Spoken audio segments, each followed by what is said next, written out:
Okay, we are ready. When I began navigating my healing journey, one of the things I realized was that it wasn't just about one approach. I needed deeper support, especially when it came to what was happening nutritionally and at a cellular level. And that's when I knew I needed to bring in someone I deeply trust. Welcome back to the Healing Journey. I'm Christina Sergoon Powers. And this is what this is all about. It started as my inquiry on my treatment plan, what I was missing, what new methods I had not yet discovered. This is a space of exploration, awareness, and returning to the body's natural intelligence. Today is a pre-recorded episode, so I can have my very special guest who has quite a booked schedule. I wanted to make sure I did not miss her. I will, however, be live with you in the comment section when this episode premieres tomorrow, Friday, April 17th at 11 a.m. Central Time. I'll be able to answer questions as they come in and comments in the section during that time. So go ahead and post your comments and questions now, and I will respond. I'm joined today by Mary-Alice Quinn. She is an Ayurvedic doctor recognized by NAMA, the National Ayurvedic Medicine Certification Board. She's a clinical herbalist. She has over 20 years of experience clinically in the field and in research. She blends the principles of classic Ayurveda and evidence-based insights from functional medicine and nutritional therapy.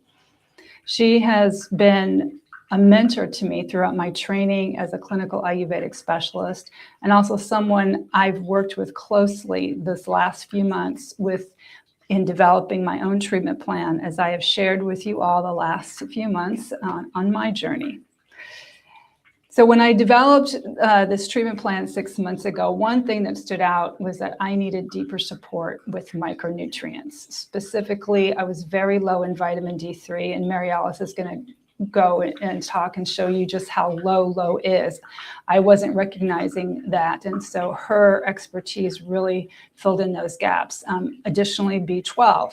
And this was something I'd noticed on my blood test markers, let's say 15 years ago. So I would take some supplements, sublingually, those kinds of things. But along that path at that point in my life, I was also developing digestive issues. So I felt that my nutrients weren't absorbing into my body. And at some point I felt, well, maybe my supplements aren't absorbing. So why would I be taking the supplements? So over those earlier years, that's when I kind of stopped it. And I had that conversation with Mary-Alice when she brought this up to me. So for my conversations with her as my mentor, my personal practitioner, I noticed that these particular nutrient deficiencies may be indicating an underlying factor contributing to many chronic symptoms and disease manifestations we are witnessing with patients and personally in my case. So it became clear to me that this was part of the environment that allowed tumor growth to occur in my body. So Mary-Alice, can you share with us why vitamin D3, B12, and any other nutrients that I didn't mention that seem to be very relevant to what you're thinking about are important, not just for energy, but for creating a body environment that supports healing and prevents disease? Yeah, absolutely. Thank you for allowing me to share this space with you and inviting me into your world here. Let's focus on vitamin D and B12 because they're very relevant to not only your healing journey, but they're actually really common deficiencies. And to your point, they can very often be overlooked in terms of lab work, or we might get the feedback from our primary care physician that everything looks fine, but without actually really knowing where you are on the spectrum, you can be just at the edge of overtly deficient, but yet still be classified as being fine, right? Yeah. Or good or normative or whatever the word is that we want to use. Now, to your question, we're looking at these two nutrients specifically for supporting a healing environment within the body. So let's take B12 first, which we know as cobalamin, right? That's the scientific name for B12. So you're right. When most people think of B12, If they're thinking about it at all, they're thinking of it as a nutrient that is important for energy. And one of the primary reasons why is because it's an essential nutrient for producing healthy red blood cells, right? And of course, we know red blood cells carry oxygen throughout the body to all the tissues, to every cell, so that they can function properly, right? So we see right away, fundamentally, oxygenation of all of the tissues throughout the body itself creates an environment for healing and disease prevention, right? Now, B12 contributes to energy production directly as well. It's not just through, healthy red blood cells that deliver oxygen. It plays a role in converting food into energy. Yeah. So it acts as a cofactor for enzymes that directly metabolize fats and proteins and carbohydrates into cellular energy, which we call ATP, within the cells throughout the body. Right. And remember, this is important. If the cells can't carry out their functions by way of converting nutrients into energy, they're not going to be good at eliminating their waste either. Yeah. Right. So energy, or ATP, is required to power the cellular mechanisms that remove metabolic waste as well. And without it, toxic waste will accumulate, leading to dysfunction or even premature death of the cells. Right. So this ties into disease prevention and healing as well. The cells can both make energy to carry out their function, and they can prevent the accumulation of toxic cellular waste throughout the body, right? Now, speaking of detoxification, although the liver and the kidneys do a lot of the heavy lifting when it comes to cleansing the body on a daily basis, B12 ensures that these systems have the necessary nutrients to operate correctly. But beyond red blood cell production, energy metabolism, which we just mentioned, and support for detoxification in general, something that's really relevant to disease prevention is that B12 is involved in DNA synthesis. Wow. Right? So B12 is necessary for the proper creation and regulation of our DNA, which is the genetic material in all of our cells. So without it, cells can experience an increase in DNA damage and mutations when B12 is insufficient, right? Wow. See, this is such, I think, profound and needed information, because just, like I said, 15 years ago, when I was understanding my energy is lower, okay, I need to take this, and now my energy feels better. But having this deeper layer of knowledge of how critical these elements are, and how critical it is when they go low. It's not just like, oh, they're low. There is something very deeply happening at that cellular level that will cause that dysfunction and later the disease manifestation. So thank you for laying that out pretty clearly. Now, B12 is a really diverse nutrient. It's involved in a few other key roles, like maintenance of our nerves and our bones and our eye health. But what we just discussed, oxygenation, energy production, detoxification, and DNA regulation, are kind of the primary functions that B12 is involved in that relate to disease prevention and healing. But let me mention a little bit more about B12, just so we can kind of get to know it a little bit better. It is a water-soluble nutrient, right? It's typically obtained from animal-based foods. So we get it, our best sources are meat and fish and dairy. We can get it from fortified food products, which is where processed foods have the nutrients basically processed out and then they're added back in, usually in a synthetic form. So that's not ideal. And because the body doesn't make B12, regular dietary intake is actually really important, right? Now, I mentioned that B12 is water soluble, but it's quite unique amongst the water soluble vitamins because the body can actually store B12, right? Unlike other water soluble nutrients that are excreted in the urine daily, right? So water soluble means that it's dissolved in water and any excess is going to be excreted out through the urine. But B12 is not immediately washed out of the body. So while most water-soluble vitamins like vitamin C and the other B vitamins cannot be stored in large amounts, and we need regular daily consumption, B12 is stored in the liver.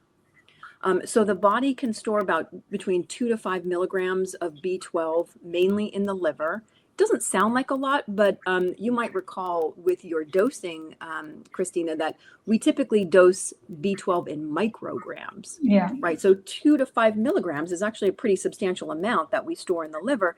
And that's enough theoretically to last us about 3 to 5 years, especially because it's also recycled, right? So the body has a really efficient recycling process through what's called enterohepatic circulation, where it is reabsorbed, stored in the liver, and then reused. So substances are secreted by the liver into the small intestine. They're reabsorbed into circulation going into the liver, where they're returned, right? So would that mean that if one has a good storage capacity, you wouldn't need to have that regular supplementation?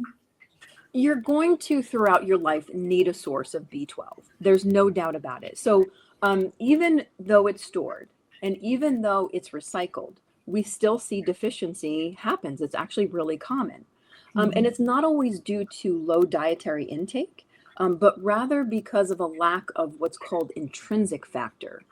Right. So intrinsic factor is a protein that's secreted in the stomach, right? The stomach lining produces this compound, and that's needed to absorb B12, right? So some conditions or situations that interfere with intrinsic factor availability are, you might have an autoimmune disease that attacks those parietal cells of the stomach that produce intrinsic factor.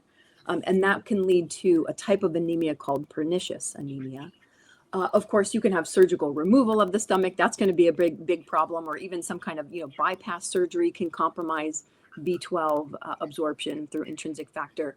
If you have chronic inflammation within the gut lining, that'll be an issue.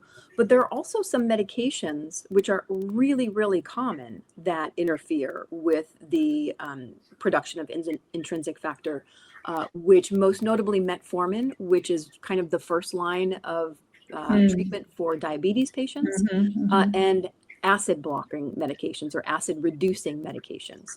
Those are the PPIs and the H2 inhibitors. They can interfere with absorption. And then chronic alcohol consumption would be another major one, right? Now, I do want to mention, if it's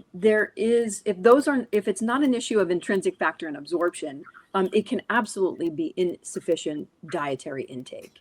And if we see a lack of those foods over many years, as we see with more vegetarian and vegan diets without supplementation, then that will definitely lead to low B12 levels.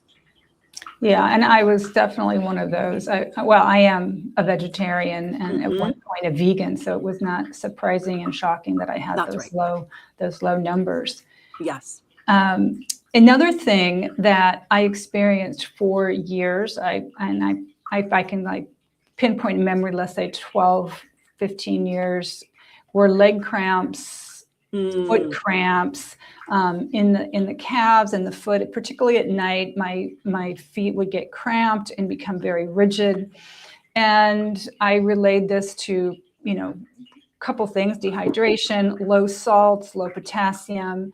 And I would, intermittently try to, increase that, but I could tell that there was a pattern. And when this particular manifestation that we're working with right now, the tumor growth in my breast, it occurred, it was something that I felt was, somehow connected, because I saw that, certain things were, becoming more pronounced. So can you talk about the role of minerals like magnesium, potassium in maintaining vitality, and what happens to the body when it's depleted? Yeah, for sure. And remind me to come back to vitamin D, right? Because I do want to cover vitamin D as well. Go ahead and do that. Sure. I don't want to, I'm sorry if I interrupted your thought. No problem at all. Well, let's address vitamin D because it's also quite unique amongst the family of nutrients that it belongs to, which vitamin D is classified as a fat-soluble nutrient, right? So fat-soluble nutrients are essential nutrients that dissolve in fats and oils, and that allows them to be absorbed alongside dietary fats in the small intestine, and then they do get stored in the body's fatty tissues and liver. Now, unlike water-soluble vitamins, they're retained for longer periods of time and theoretically don't need daily consumption. But to our point with B12, that doesn't mean that we don't, need some exposure, right? And vitamin D, of course, I say exposure because it's synthesized in the skin through sunlight exposure, right? So the body doesn't significantly produce other fat-soluble nutrients on its own, like vitamin D. So the other fat-soluble nutrients, A, E, and K, are almost entirely obtained through dietary intake, right? So back to your question about its role in the healing process and disease prevention. Most people think of vitamin D for its role in bone health. We know that it's essential for bone health because it helps us to absorb calcium in the diet, right? But the two most important mechanisms for general healing we can mention with vitamin D are immunomodulation and reduction in inflammation. So those get, maybe we think about immunity with vitamin D, but we actually very infrequently think about vitamin D as a potent anti-inflammatory. So let's talk about immunity first.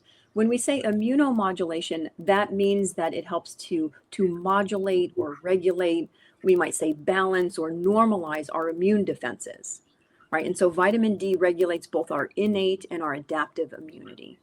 So when we talk about innate immunity, that means that it's involved in the quick, short-term, non-specific defense mechanisms, like activation of your macrophages or your natural killer cells in the mucous membranes and the skin, right? That supports the body's immediate defense against pathogens that are trying to enter the body. But in terms of defense, it's also involved in wound healing, right? So vitamin D enhances the bacterial, antibacterial activity of those macrophages in the skin, and that helps to aid with wound healing. When it comes to adaptive immunity, that involves our longer term immune defense. So this branch plays a fundamental role in creating like a defense library for future invasion, which we know as antibodies. Right. So antibodies give our immune cells memory against invaders that we've been exposed to before so that we can mount a defense against them, let's say, more swiftly the next time. Right. So that's really important, right? Like both of the basic ways in which we defend ourselves, not just against pathogens, but against anything that is foreign to the body, which can even be cells that start to mutate. Right. Yeah. And become unrecognizable. But this also ties into inflammation, right? So I mentioned that vitamin D is a potent anti-inflammatory. It specifically helps to lower pro-inflammatory cytokines and promote anti-inflammatory ones. And that helps to manage all of the major chronic diseases that are based in inflammation, right? So autoimmunity, cardiovascular disease, metabolic disorder, and cancers are just a few of those inflammatory conditions. Right? So these are things I think many folks like myself, we kind of recognize, oh, they might be low, but we don't see what the critical mass is of it and what the future underlying problems that it can cause with the body. And just so folks can have a kind of a concept with me personally, my numbers were so low, my doctor was saying, I want you to take injections. They wanted me to take vitamin D3 injections. They wanted me to take vitamin B12 injections.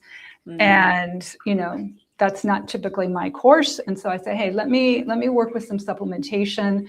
And then I was working with supplementation, and that's when I brought Mary-Alice in, and she refined my supplementation. She refined the dose, refined the types of supplements. And now I am in that green zone of the markers. Right. However, Mary-Alice said, I can't remember the numbers right now. I think, they're saying, like, let's just say the B12, does 340 sound like a number? And I think you said, no. You want to get to 700. They're going to tell you in that, that doctor allopathic point of view that I was like right in the mid, it's like, oh, that looks all good. Exactly. And Mary-Alice said, mm-mm. And we're going to get to dosage a little bit later, but I just wanted to bring that up to kind of like bookend the conversation on the D3 and B12. Exactly. That's really important. And it speaks to a very common situation that people are in. We don't know, as a culture, how to read lab reports.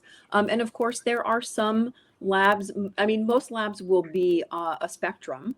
And some of them we want to be on the low end, some of them we want to be on the high end, some of them we want to be right in the middle, right? And it just so happens that optimum levels of vitamin D are on the higher end of the spectrum that we test within, right? And so, like I said, you can be, just over that border into the green zone, but still teetering on the edge of overt deficiency. And that compromises a lot of functions within the body and leaves us much more vulnerable to disease, not only infection, but also chronic disease, like we were mentioning. Yeah. Fabulous. So let's then transition into your question about magnesium and potassium. Yeah. Right? Thank you. Yeah. So you were talking about experiencing, leg cramps, and magnesium and potassium are minerals, as we mentioned, but they're also known as electrolytes.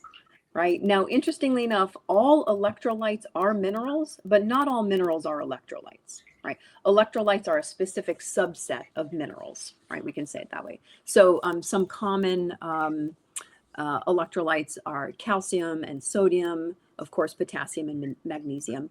And they are electrolytes because they carry an electrical charge. And that helps to regulate hydration in the body, as well as regulate nerve function and muscle function. So in the context of vitality, let's mention hydration, and again, back to energy production, because these are so fundamental to our overall vitality, right? So magnesium and potassium specifically are amongst those other charged minerals.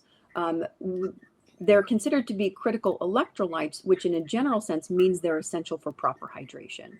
Right. And this is proper hydration on a cellular level, as well as just fluid balance throughout the body. Right. So, for example, potassium ensures proper fluid balance within the cells, and that's going to be really important for our physical performance. But it also helps with fluid balance systemically throughout the body, because it opposes sodium. Right. So it's famous for lowering blood pressure, for example, by balancing out sodium in the body.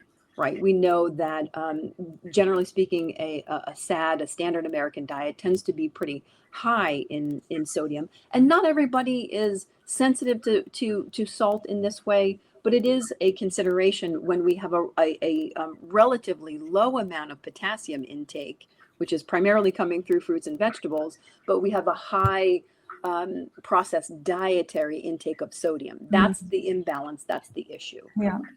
So so potassium triggers the kidneys to excrete sodium, and that reduces our blood volume and therefore our blood pressure. Right. Magnesium specifically helps to regulate muscle relaxation, which is essential for preventing those spasms or those cramps. And that's a common sign of dehydration in general, but more often a sign of magnesium deficiency specifically. Right? But these minerals are also cofactors that maintain vitality by generating energy, by generating ATP. So again, we're looking at that energy production, that hallmark of vitality. Now, magnesium is one of my favorite minerals. It's involved in literally hundreds and hundreds of different enzymatic processes in the body. But I think to really sum it up, we can understand magnesium as both an electrolyte and essential for energy production. And it's also a potent anti-inflammatory. So for those reasons alone, we need to have a consistent supply of those. So these are very common nutrient deficiencies. And primarily the causes are going to be back to inadequate dietary intake.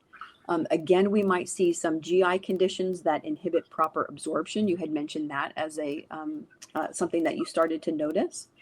Of course, we can just lose these minerals acutely through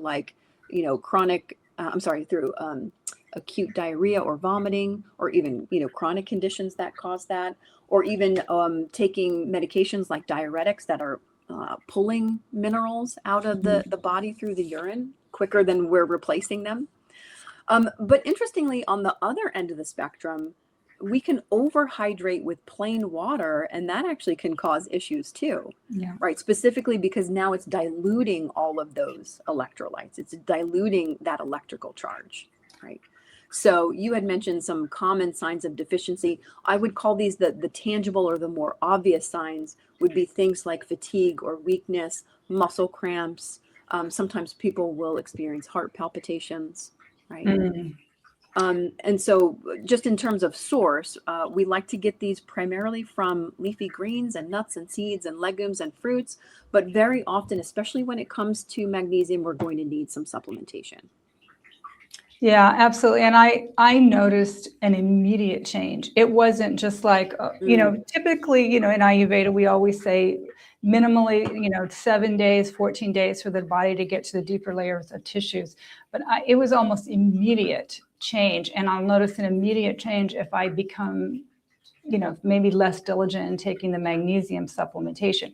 I've tapered it back so that I don't need the high dosages that we started with, and we'll get into the dosage in just a minute with both herbal and the minerals, and how we titrate that both up and down to support the body.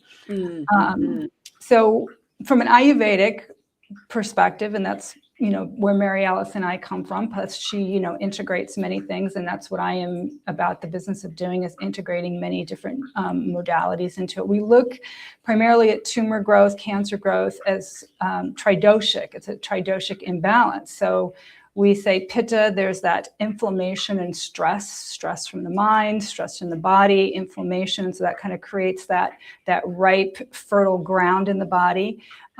We have a kapha imbalance coming in with excessive growth, so maybe more heavy in the sweet, warm foods, more stagnant in the body, and it creates that environment. And we're not to say that that's what creates the growth. It creates the environment within a body that is imbalanced to have the potential for that growth to occur. And then the vata, which is that third dosha, there's a systemic dryness in the body. And definitely over time, I'm seeing all of those in my own personal experience. So understanding that this particular disease manifestation is not just one thing, and I don't think any disease manifestation is. There are layers to it. So we use a combination in Ayurveda of herbs, and in my particular case, turmeric when we're working with cancer or tumor growth, turmeric, Kanchannar Guggulu, formula, dandelion root, and a few others. So Mary-Alice, can you explain why these are so effective in supporting the body to reduce inflammation, resolve tumor growth? Yeah, absolutely. Let's start with turmeric because it's actually amongst the most researched medicinal plants in the world. I mean, we literally have thousands of peer-reviewed studies that have been published on its antioxidant, its anti-inflammatory, and its anti-cancer properties. Right. So this is, you don't have to take my word for it. This is well established in the science, and you can spend literally the next couple of months curing your insomnia by reading these research papers. Now, the vast majority of studies focus on curcumin, right, which is considered to be one of turmeric's most active compounds. And quite frankly, it's easier to research a single compound than to research the complexity of turmeric as a whole rhizome, the root, which contains on average about 10,000 different constituents, right? So that's too many moving parts for research. So they isolate curcumin. But whether we're talking about curcumin or we are talking about whole turmeric, fundamentally, we know that it acts as an anti-inflammatory amongst many other things. And inflammation is both a cause and a consequence of the disease process, right? So not all diseases involve inflammation, of course, but the vast majority, if not all of the chronic diseases that we had just mentioned, do involve inflammation. So as an herb that lowers inflammation in the tissues, it's very relevant to our discussion. So diseases that are caused by or perpetuated by inflammation, turmeric becomes a really strong ally. Now, beyond inflammation, whole turmeric I mentioned is very complex in nature. We kind of have a joke in herbal studies. If you're trying to think of an action or a plant that has a particular action, just throw out turmeric because it probably has Yeah. that action, right? But it does specifically have what we call an alterative effect. And alteratives are things that help to cleanse the blood. They have a blood cleansing effect in the body.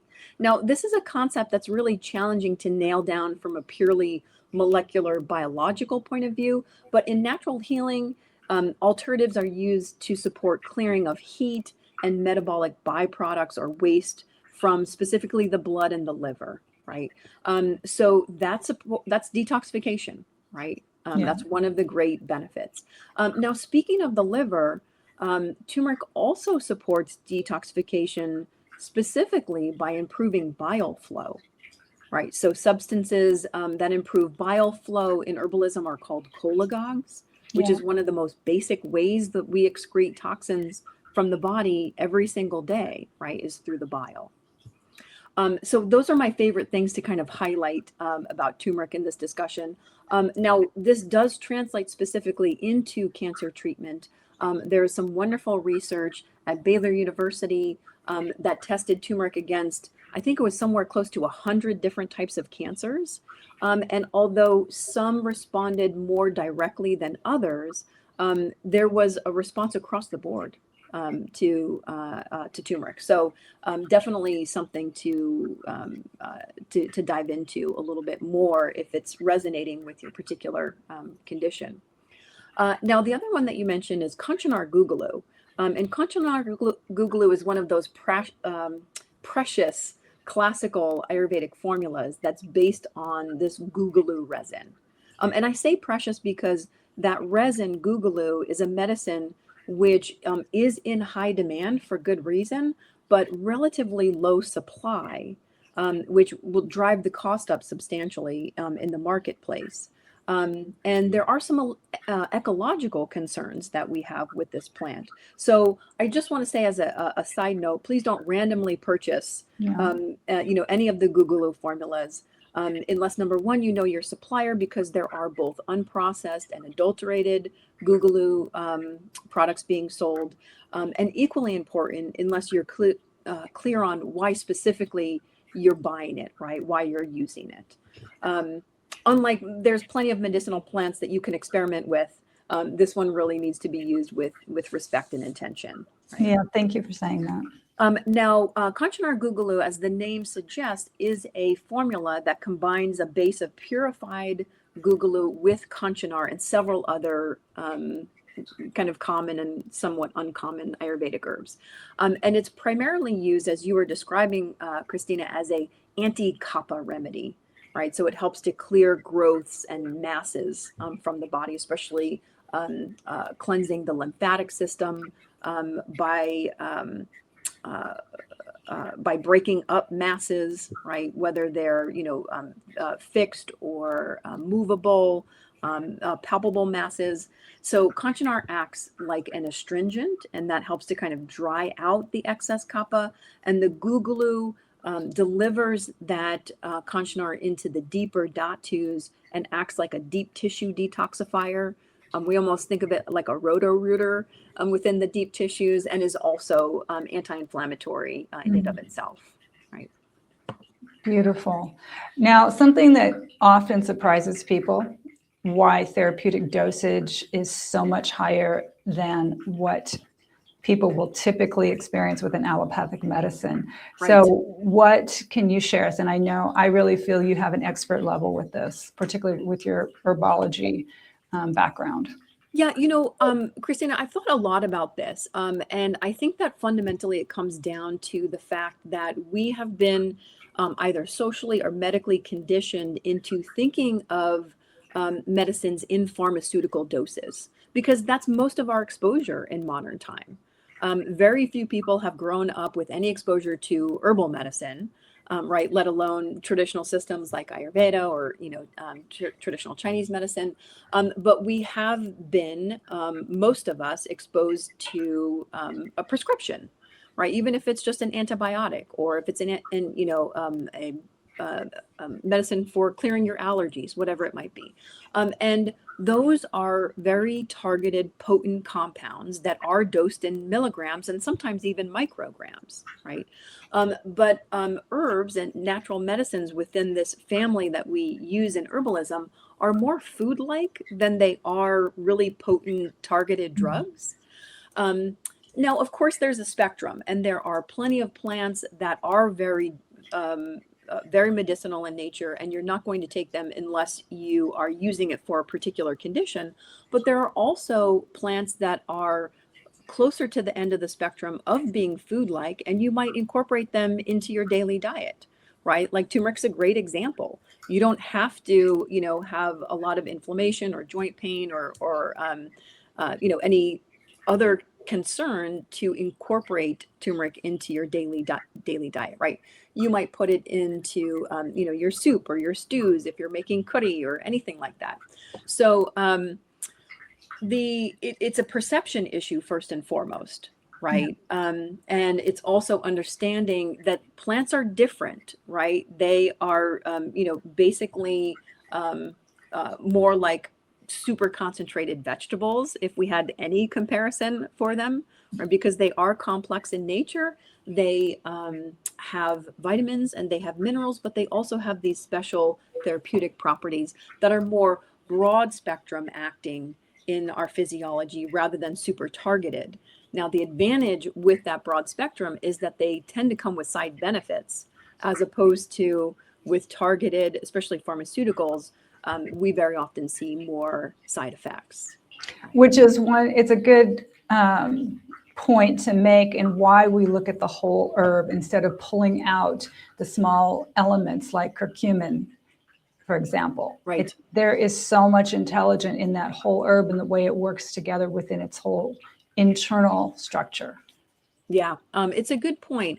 And although, there may be a time and place where, let's say, the convenience of that extract can absolutely be used. We do see that turmeric as a whole is much more sophisticated, and you don't necessarily get all of those other medicinal properties from just a single compound, right? And then it can become more drug-like with potential for more side effect, right? Albeit generally milder than, again, drugs that are, patented and designed in a particular way. But point being is that whenever we can, we like to use the nature, or I should say, the natural intelligence, right? The intelligence that nature intended. Yeah. Such nuggets of wisdom. So I hope all of you appreciate my guest today and all that she carries. This has been such an important part of my personal journey, both as a clinician and on my healing journey. This integrative approach, understanding, and I want to share this with all of you, one size does not fit all. It's important to have guidance, to have, that experience when you're looking at how you're developing a treatment plan, not just to search the web and think that's where you're going to find all the answers. Where can people learn more or connect with you, Mary-Alice? I am pretty low tech and very easy to find. You can go to my website, which is maryalicequinn.com.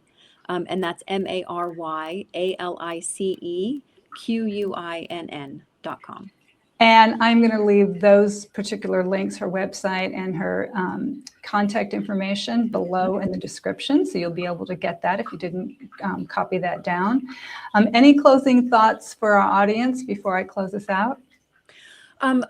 Just gratitude again. Thank you so much for this opportunity. We have so much, as so much wisdom to share within Ayurvedic medicine that is both practical and tangible, but very important for people who are suffering needlessly, right? And so, I would encourage people to get curious about Ayurveda, because there's no chance that it will not improve some aspect of your life. 100%. Thank you, Mary-Alice. If this is a conversation that has resonated with you, please like this episode, subscribe to my channel, and share it with those who you think will benefit from it. I'll see you next Friday, live, 11 a.m. Central Time.